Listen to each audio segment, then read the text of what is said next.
তো গাইস আজ আমি এসেছি বারাসাতের সন্ধানীতে। বারাসাতের সন্ধানীতে তোমার ঠাকুরটা দেখাবো, ঠিক আছে? চলো আমার সঙ্গে থাকতে থাকো। তো গাইস চলো, আজ আমরা ঢুকছি বারাসাতে সন্ধানীতে, চলো। তো গাইস দেখো কি সুন্দর করেছে।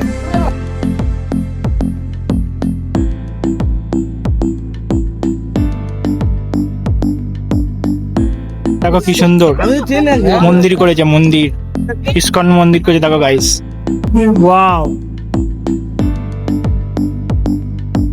খুব সুন্দর করেছে guys.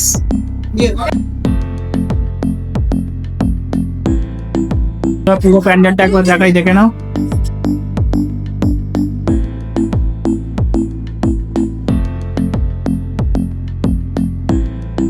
Thank you so much guys.